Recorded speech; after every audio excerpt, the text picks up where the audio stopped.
कौन सा brand number 1 पर है और कौन सा ब्रांड पीछे है। यानी कि आज इस वीडियो की खास बात है कि यहाँ पे मैं आपको इंडिया के टॉप स्मार्टफोन ब्रांड्स के बारे में बताऊंगा कि इंडिया में जो लिस्ट है वो Q4 2023 में क्या थी, प्लस पूरे 2023 में कौन सा ब्रांड किस पोजीशन पे रहा, इवन ग्लोबल पर भी बताने वालों, क्योंकि ग्लोबल पर भी कुछ ऐसी चीजें हुई हैं जो पिछले 10 साल से नहीं हुई थी और बहुत ही ज्यादा सरप्राइजिंग है। चलिए सबसे पहले बात करते हैं इंडिया के स्मार्टफोन बिजनेस की, और इंडिया में जो कंपनी हमें लग रहा था टॉप पर होगी वो अभी भी टॉप पर है और वो है सैमसंग। देखो सबसे पहले बात करें तो सैमसंग जैसी कंपनी ने पिछले क्वार्टर के अंदर सबसे ज्यादा फोन यहाँ पर निकाले और थैंक्स टू उसकी A series, F series, N series ये उसकी ज्यादा बिकती है। अक्सर हम लोग बात करते हैं Galaxy S24 ultra, flip fold, S series in सब की, लेकिन S सीरीज से वो ज्यादा पैसा नहीं बनाती और जहां पे वो ज्यादा पैसा बनाती वो उसके सस्ते फोन्स होते हैं, इसलिए सैमसंग को मल्टीपल फोन्स यहाँ पर निकालने पड़ते हैं। नहीं तो सैमसंग से साल में अपना S24 अल्ट्रा निकाल के मार्केट का राजा बन सकती थी, लेकिन फिर भी सैमसंग को काफी अच्छा रिस्पॉन्स मिला और बहुत सारे फोन बेचे। सिर्फ पिछले क्वार्टर के अंदर 7.6 मिलियन फोन बेचे और पिछले साल की बात करें तो 28 मिलियन से ज्यादा, यानी कि तकरीबन 2 करोड़ 80 लाख फोन इंडिया में निकालना यार ये कोई छोटी बात नहीं होती। लेकिन एक इंटरेस्टिंग बात मैंने यहाँ पर नोटिस करी कि आखिरी जो क्वार्टर होता है जिसके अंदर आपका ऑब्वियसली फेस्टिव सीजन आता है ना, वहां पे कंपनियां ज्यादा फोन्स को निकालती है और ज्यादा फोन्स को बेचती है। कि पिछले क्वार्टर के अंदर 38.9 मिलियन फोन सेल हुए और पिछले पूरे साल के अंदर जो फोन शिप हुए थे वो थे 148.6 मिलियन। यार ये आंकड़ा बहुत बड़ा है क्योंकि मैं पूरे 2023 की बात कर रहा हूँ और 2024 का भी एक प्रेडिक्शन है मेरे पास, और वो प्रेडिक्शन ये कहता है कि इस साल पिछले साल से ज्यादा फोन्स बिकेंगे। काफी सारी कंपनी साल के फर्स्ट हाफ में अपने मोबाइल फोन्स को निकालेंगी। साल की शुरुआत में लॉन्चेस होंगे जो ऑलरेडी हम जनवरी के महीने में देखना शुरू कर चुके हैं, और जब साल खत्म होने वाला होगा इन लॉन्चेस की क्वांटिटी कम होती चली जाएगी, लेकिन सेल ऑफर डिस्काउंट आते चले जाएंगे, जिसके बाद जो सेकंड हाफ होगा वहां पे ज्यादातर जो लोग है वो फोन परचेस करेंगे। इवन अगर पिछले साल की बात करें तो तकरीबन 300 से ज्यादा मोबाइल फोन लॉन्च किए थे, लेकिन इस साल का देख के लग रहा है कि पिछले साल से थोड़े से कम मोबाइल फोन इस साल लॉन्च होंगे, लेकिन कंपनी उनको ज्यादा बेचने पे फोकस करेंगे। लेकिन इसी के बाद बात करें तो सेकंड कंपनी बहुत इंटरेस्टिंग है, क्योंकि लग रहा था जब Xiaomi साल की शुरुआत में पीछे हटती चली गई, आखिरी क्वार्टर के अंदर उन्होंने काफी अच्छा बाउंस बैक किया और उनके पास मार्केट शेयर आया है तकरीबन 18% का पिछले क्वार्टर के अंदर। लेकिन अगर मैं ओवरऑल 2023 की रैंकिंग देखें तो वो 3rd पोजीशन पर आ चुकी है। ये बहुत सरप्राइजिंग चीज है कि पिछले क्वार्टर में सेकंड पे आ गया लेकिन ओवरऑल 3rd पर है, क्योंकि इससे पहले लगातार ये अपनी फर्स्ट पोजीशन कई सालों तक मेंटेन करी थी। एक इंपॉर्टेंट बात है, जब भी मैं Xiaomi की बात करता हूं तो इसके अंदर पोको इंक्लूडेड है। पोको हटा देना तो Xiaomi की रैंकिंग और नीचे गिर सकती है, क्योंकि पोको ने पिछले साल बहुत जबरदस्त कमबैक किया था, इसके ऊपर हमने पहले भी बात करी है। और पोको की जो सबसे हिट सीरीज रहे वो F5 नहीं था, वो M6 Pro फोन्स थे, और Xiaomi के भी जो Redmi 12 5G फोन निकाला था वो उनका बेस्ट सेलर फोन रहा। अब धीरे धीरे Xiaomi के सिंपल सी स्ट्रेटेजी यही है कि धीरे धीरे वो ऑफलाइन पे यहाँ पे फोकस ज्यादा से ज्यादा करेंगे, ऑनलाइन भी बेचेंगे लेकिन ऑफलाइन के हिसाब से थोड़े फोन्स इस टाइप की चीजें निकालेंगे ताकि वहां पे और ज्यादा ग्रोथ कर सके। और पोको प्योर ऑनलाइन यहाँ पर फोकस करेगी और ऐसे फोन्स निकाल लेगी जहाँ पे अच्छी स्पेसिफिकेशन हो, और पोको X6 Pro के साथ ये चीज हमने ऑलरेडी देख ली है। अब देख रहे हैं कि ये जब ये जो फोन्स लॉन्च हो रहे हैं मार्केट में इसका इम्पैक्ट Xiaomi की रैंकिंग के ऊपर क्या पड़ता है। इसके साथ ही यहाँ पर मैं बात करने वाला हूँ Vivo कंपनी के बारे में। पिछले क्वार्टर में Vivo कंपनी 3rd पोजीशन पे रही थी, लेकिन ओवरऑल पिछले साल 2nd पोजीशन पे रही, और Vivo उन कुछ ब्रांड्स में से के जिसने यहाँ पे पॉजिटिव ग्रोथ इंडिया के अंदर दिखाई है। यानी कि पिछले साल जहां जितनी भी कंपनी थी ज्यादातर कंपनी की ग्रोथ नेगेटिव में रही,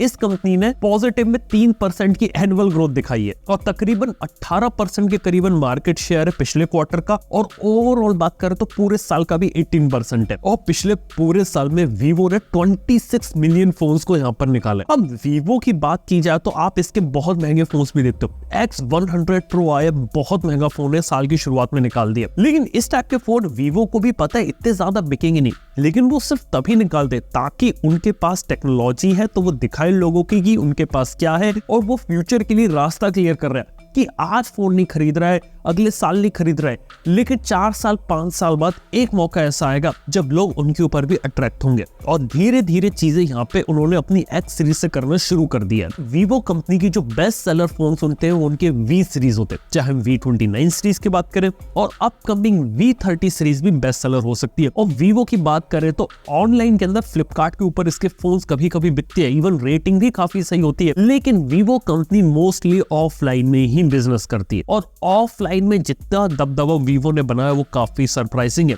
इवन सैमसंग और वीवो ने ऑफलाइन के दम पे जितना बड़ा राइज किया है वो काफी अच्छा लगता है। और इसके बाद यहाँ पर बारी आती है रियलमी का पिछले क्वार्टर में जो मार्केट शेयर है वो रहा 12% का, और पूरे साल की अगर बात करें तो वो भी रहा 12% का। और पता है 2023 में कितने फोन्स बेचे रियलमी ने? वो थे 17.4 मिलियन। हालांकि इस कहानी में कुछ ट्विस्ट भी है। सबसे पहली चीज कि 2023 पहला ऐसा साल रहा जहां पे रियलमी ने अपना कोई भी फ्लैगशिप फोन इंडिया में नहीं निकाला। जहां पहले रियलमी की X सीरीज इंडिया में आती थी, रियलमी GT आती थी इंडिया में, पिछले साल कुछ नहीं आया। इवन साल की शुरुआत में इनका जो Realme 10 Pro Plus था वो भी बहुत बड़ा फ्लॉप था, इंक्लूडिंग इनके CEO ने भी यहाँ पे कंपनी को यहाँ पे बीच में छोड़ दिया था। और उसके बाद कंपनी का ऐसा लग रहा था कि डायरेक्शन यहाँ पर क्या रहेगा, लेकिन अब कुछ ऐसे रिफॉर्मेशन आए कंपनी में। सबसे पहली चीज जहाँ पे रियलमी को सक्सेस मिली थी वो थी Realme 11 Pro series. Shahrukh Khan को ब्रांड एम्बेसडर बनाकर लाए और वो चीज रियलमी की सेल्स में दिखी, और 11 Pro सीरीज बहुत जबरदस्त हिट हुआ। और ऐसा ही इनका कुछ प्लान है 12 Pro सीरीज के साथ। और अगर 12 Pro सीरीज को अगर रिस्पॉन्स इस बार अच्छा मिलता है तो रियलमी अपने आप को एक लेवल ऊपर ले जाके GT सीरीज को भी या फिर कोई नए टाइप के फ्लैगशिप फोन्स को भी इंडिया के अंदर ला सकती है। इसके साथ ही बहुत ज्यादा क्रिटिसिज्म मिला था रियलमी को उसके सॉफ्टवेयर के लिए। हाल फिलहाल उन्होंने सॉफ्टवेयर पे काम किया, धीरे धीरे टाइम के साथ इवॉल्व किया, अपडेट के ऊपर काम किया, और ब्लोटवेयर और जो एप्स वाली जो प्रॉब्लम थी वो सारी धीरे धीरे चीजें कम कर रही है। यानी कि जो कमियां थी रियलमी के साथ उनको फिक्स किया जा रहा है। प्लस ऑफलाइन में ये अच्छा करते थे, और नार्जो सीरीज इनकी बहुत ही ज्यादा सक्सेसफुल है। जहां पहले बहुत ज्यादा फोन्स लॉन्च करते थे, अब फोन्स कम लॉन्च करें, और यही एक रीजन है कि 4th पोजीशन पे आपकी रियलमी यहाँ पर आती है। और 5th पोजीशन पे अगर बात करें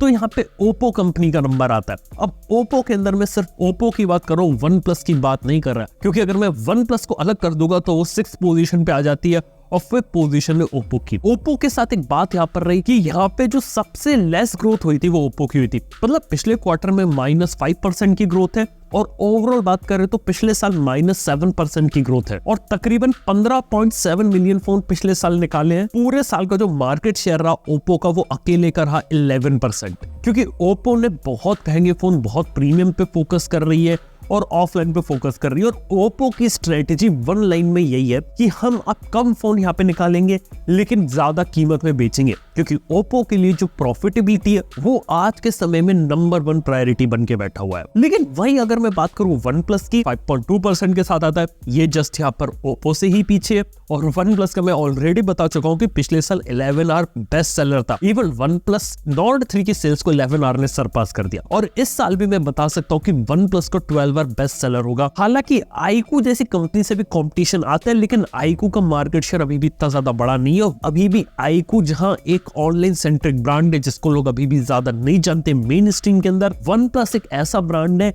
जो ऑनलाइन से निकल के ऑफलाइन में गया, मेन स्ट्रीम बना और अपनी खुद की आइडेंटिटी यहाँ पर रखता है। इसके बाद बारी आती है अगर मैं पोको रखे तो अगली पोजीशन यहाँ पे डेफिनेटली पोको की आ सकती है, क्योंकि पोको ने लिटरली काफी अच्छा काम किया था पिछले साल। और पोको से आगे बढ़ के बात करें तो यार यहाँ पे इन्फिनिक्स जैसी कंपनी का नंबर आ जाता है। अब इन्फिनिक्स के पास अराउंड 4.7% का मार्केट शेयर, और इन्फिनिक्स देखा जाए तो इंडिया के अंदर धीरे धीरे अपनी पोजीशन को स्ट्रॉन्ग कर रहा है। हालांकि इन्फिनिक्स पे कोशिश कर रहा है कि कैसे हम ज्यादा से ज्यादा महंगे और प्रीमियम फोन्स के अंदर जाए। हालांकि इन्फिनिक्स के जो फोन मार्केट में बिकते हैं वो उसकी हॉट सीरीज और नोट सीरीज है, वो यहाँ पे बिकती है। और इसके बाद सरप्राइजिंगली यहाँ पर एप्पल का नंबर है, क्योंकि यार सिंपल सी बात है कि पिछले क्वार्टर में जो आईफोन 14 और आईफोन 13 है वो दबा के बिके, और अराउंड 4.1% के मार्केट शेयर पे बात कर रहे हैं, तो यार एप्पल का नंबर यहाँ पर आ जाता है। और देख के सरप्राइजिंग सी बात रहती है कि एप्पल यहाँ पे बहुत बड़ा लॉन्ग टर्म गेम इंडिया के लिए खेल रही है। एप्पल का जो गेम है वो पेशेंस का गेम है। एप्पल बहुत सोच समझ के कैलकुलेटेड मूव लेती है, और कभी भी कोई भी डिसीजन हड़बड़ाहट में गलती से नहीं लेती है। इसीलिए वो जानबूझ के लेट आते, आराम से आते हैं, लेकिन जब भी देर आते हैं दुरुस्त आते हैं। और उसी का फायदा यहाँ पे एप्पल को पड़ा है। अब देखने वाली बात यह है कि एप्पल इंडिया के साथ साथ ग्लोबल मार्केट में भी बहुत कमाल कर रहा है। अभी थोड़ी देर में और एप्पल के बारे में बात करेंगे। इसके बाद अगली जो कंपनी है वो टेक्नो है। टेक्नो मोस्टली आज के समय में प्रीमियम फोन्स में खेलती है, लेकिन टेक्नो के mostly sell tier 3 tier 4 cities के अंदर होती है। लेकिन मेरे हिसाब से टेक्नो जैसी कंपनी अभी भी बहुत शॉर्ट टर्म का खेल रही है। वो ये चाहती है कि किसी भी तरीके से उसकी इमेज यहाँ पे बदल जाए। जो इससे पहले मैंने Xiaomi के साथ भी देखा, एकदम से महंगे फोन निकालने लग गए, लेकिन टेक्नो जैसी कंपनी बहुत जल्दीबाजी में यहाँ पे काम कर रही है। इसके साथ ही बात कर तो अक्सर मेरे से लोग पूछते हैं कि यार लावा के बारे में क्यों नहीं बताते, लावा क्या काम कर रहा है। लावा के पास अराउंड 2.7% का मार्केट शेयर है और लावा जैसी इकलौती कंपनी जो इंडियन मार्केट में यहाँ पे सर्वाइव कर रही है। 10th पोजीशन पर ये लोग आते, लेकिन फिर भी एक कमबैक किया पिछले साल। पूरे साल के अंदर जो फोन्स उन्होंने सबसे ज्यादा बेचे वो थे ब्लेज सीरीज, जो कि लिटरली काफी सही बिकी, और जो युवा सीरीज के फोन्स होते हैं वो यहाँ पर बिकते हैं। इसलिए लावा अक्सर अपने ब्लेज युवा सीरीज के फोन्स को लाती रहती है, जिनकी कीमत अक्सर 15,000 से नीचे, और आमतौर पर जो एवरेज सेलिंग प्राइस है लावा के फोन्स का वो 10 से 11,000 रुपए। अग्नि 2 जैसा फोन इन्होंने बनाया था सिर्फ अपनी इमेज और थोड़ा बहुत चेंज करने के लिए। मार्केट में ठीक ठाक रिस्पॉन्स भी मिला उसे, लेकिन धीरे धीरे मेरे को लगता है कि ऊपर वाली कैटेगरी में और भी फोन्स लॉन्च करेंगे जब उन्हें यहाँ पे कॉन्फिडेंस आता रहेगा। उम्मीद करते हैं कि अग्नि सीरीज की वो कंटिन्यू रखे और साल में मल्टीपल फोन निकाले अग्नि सीरीज के। जहां सिर्फ अग्नि 2 निकाला था, उम्मीद करते हैं अग्नि 3 अग्नि 4 अगर इसी साल मिले तो एक अच्छी चीज है। लेकिन इसके बाद मोटोरोला के बारे में बता सकते हैं, मोटोरोला भी बहुत पीछे।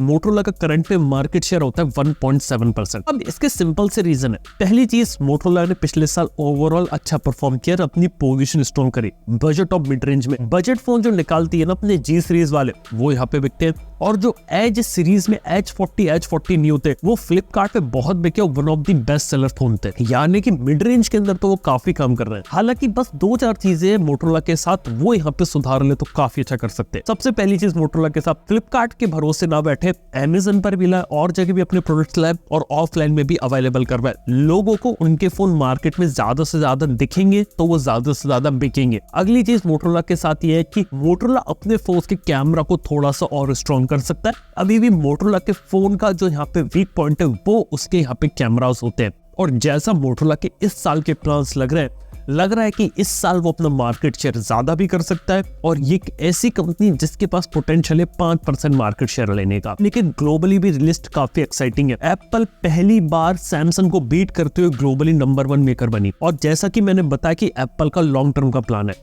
एप्पल जैसी कंपनी यहाँ पर पिछले 10 साल से फोकस कर रही थी और अपने आप को प्रीमियम में एस्टैब्लिश कर रही थी। आईफोन 15 की लाइनअप काफी ज्यादा बिकी, 15 प्लस भी बिके, और 15 प्रो मैक्स काफी लंबे समय तक इंडिया में आउट ऑफ स्टॉक थे, जिसका इंपैक्ट ये पड़ा कि ओवरऑल आईफोन के जो बाकी के मॉडल्स थे वो भी यहाँ पर बिकने लगे। और जितने पुराने फोन यहाँ पर निकाल रही है उसी के दम पे आज के समय में जो एप्पल है ग्लोबली नंबर 1 पोजीशन पर है। सेकंड पोजीशन सैमसंग की है। सैमसंग बहुत सारे फोन निकालता है, लेकिन सेकंड हाफ में कोई ज्यादा बड़े लॉन्चेस नहीं थे, इसी कारण से सैमसंग की सेल्स में यहाँ पे थोड़ा सा ड्रॉप आया ग्लोबली। थर्ड पोजीशन पे आपकी Xiaomi आती है ग्लोबली। Xiaomi के साथ बेटर ये कि Xiaomi ने ग्लोबल लेवल पे जिस तरीके से प्रीमियम फोन निकाले, चाहे पिछले साल के Xiaomi 13 Pro की बात करिए, upcoming Xiaomi 14 Pro, even Xiaomi 14 Ultra, सुना है कि इस साल वो ग्लोबल लेवल पे अपना फोल्ड भी ले जाएंगे। तो ग्लोबल लेवल पे Xiaomi को बहुत ज्यादा स्ट्रॉन्ग प्रेजेंस मिली है, और यही रीजन है कि सैमसंग की जस्ट बाद जो कंपनी आती है वो Xiaomi है। और इसके बाद फोर्थ कंपनी तो बहुत ज्यादा सरप्राइजिंग है, वो है ट्रांसाइन होल्डिंग, जिसके अंदर इन्फिनिक्स, टेक्नो, आईटेल, ये इंडिया में और कुछ अफ्रीकन कंट्रीज में बिकते हैं। अफोर्डेबल सेगमेंट के फोन निकाल के कंपनी आगे बढ़ी और धीरे धीरे प्रीमियम के ऊपर भी काम कर रही है। और फिफ्थ पोजीशन पे जो कंपनी वो वीवो है। सरप्राइजिंगली टॉप 5 में बीबी के ग्रुप की सिर्फ एक ही कंपनी आ रही है, वीवो। यानी कि कहने की बात यही है यार कि मार्केट बदलता रहता है। कभी बीबी के ग्रुप एकदम से लीडर हुआ करता था, अब बीबी के ग्रुप पीछे हट गया, Xiaomi, ट्रांसाइन आगे बढ़ गए, एप्पल जैसी कंपनी आगे बढ़ गई।